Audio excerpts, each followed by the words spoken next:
Hey, good morning. Thanks for coming to my channel or subscribing. Today is fertilization day, and I'm going to show you another nifty trick if you haven't encountered it already. So our property here, my goal is, like a lot of people around the country and around the world right now, to make it as round circle or self-sufficient or zero waste as possible. So one of the big things is chicken food, because grain is so expensive, and looking at climate change and war and everything else and the tariffs, it's only going to get even more expensive. So I do supplement my chickens' food. I pull out tons of weeds and grass from the property, as you can see. And what's great about that is what they don't eat piles up, and then insects and worms come into it, and it becomes like a compost, and they can dig into this and find free protein. Now today is fertilization day. What's fertilization day? Well, in general, I keep my roosters separate from my hens. And the reason I do this is because the roosters are so aggressive, they just injure the hens too much. And it's just kind of horrific how violent they can be. So I had separated my roosters until I can butcher them, because I've been too busy to get to that task. And I also wanted to, of course, get a nice batch of fresh chickens this year, chicks going. So today I opened up the separation, and I allowed the 4 roosters, which are 4 different types of roosters, to have at it.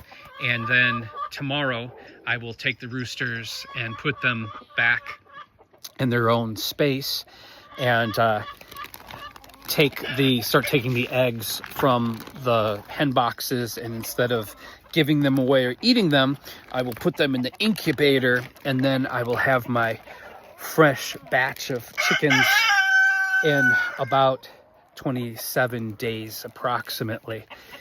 It's a lot of work. Don't it's not for half-assed people. If you're going to start chicks and fertilize the eggs and you don't have a broody hen, it is a huge commitment. It's messy. It's several times a day of cleaning and making sure the water's right, making sure the temperature's right. So yeah, but I like doing it because I like the food security. Now the other trick I'm going to show you, which is probably going to really gross you out, but it is what it is. It's free chicken food, and it's pure protein for them. And I experimented with this, and it worked out excellent. And so I'm going to continue that. So on the property, when there's a dead animal, gopher, if I'm lucky enough to catch one in the trap, or if we have like rotten food, like a chicken carcass or something from Costco, which you don't eat, what I do is I have this old 5-gallon bucket, which has a lid that secures on the top of it. And I drilled decent sized holes in the bottom of it. And what I do is I shove my meat or my waste in the top of the bucket and close the lid. And then what happens is the flies eventually will find it and lay eggs, and then the maggots will populate in the bucket, and they will just drop down on the ground constantly. And as they drop down, the chickens discover them and eat them. So it's pretty amazing. So I got this bag of old frozen quail that we never got to, and I'm going to dump that in there. And then in a couple days, I'm going to have tons of, or the chickens are going to have tons of free food, pure protein, organic, via fly larvae. And that's it. So soon we're going to have new chicks, and we're going to have less roosters. This is he's my favorite one. Australope. It's a Australian variety, bred because they're huge birds and they lay an enormous amount of eggs. So I like using him as my main breeding chicken, because my hope is that it's going to increase the size of these California whites and also bump up their egg production, though they're good egg layers already. I also took my Easter egger rooster and bred him with this gray chicken because she has such a great personality and she's very broody. And I think it'll be interesting to see the color that's going to come out when I cross this gorgeous one over here with this gray chicken. I think that's going to make for some beautiful colors. And what other mixes are we going to get? Who knows? Who knows?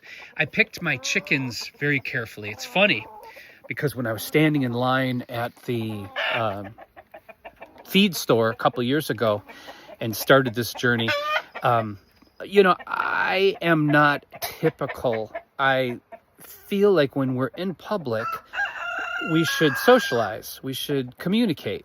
It's a nice and normal thing.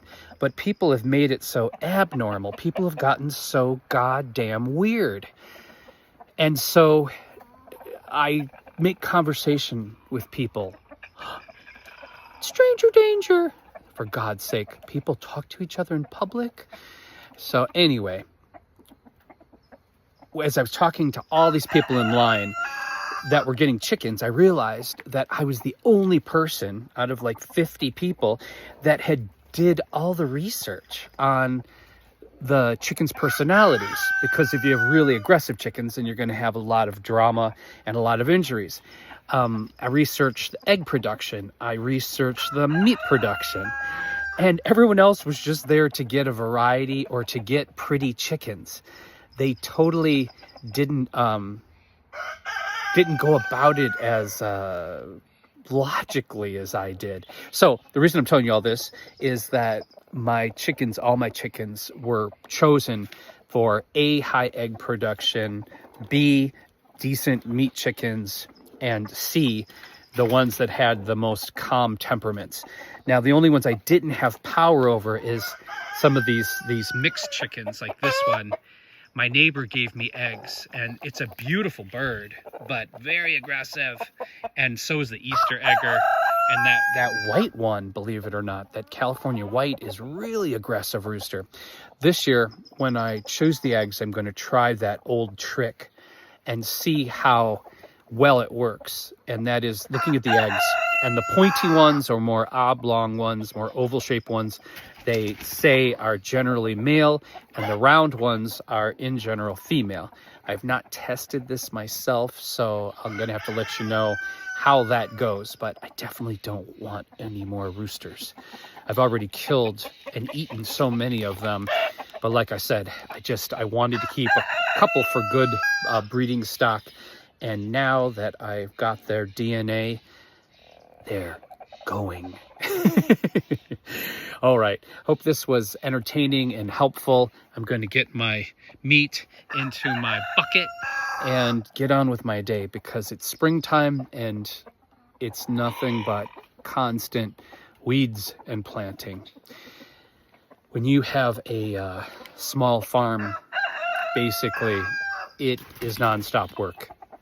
People have this romanticized idea about it, but unless you can afford to hire people, or you do like the old-fashioned farmers did and have a lot of kids that you use for labor and not as pets, you are going to be busy constantly, because there's always something that has to be done.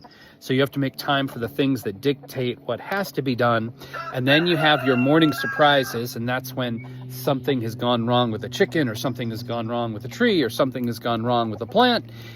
And then once you get through the surprises, you can luckily get done what has to get done. And then I guarantee you there'll be no extra time. But if you eat well, it will keep you fit, and it will keep you healthy, and it will keep you busy, and it will keep you sane, and it will keep you young. So that's it. Bye.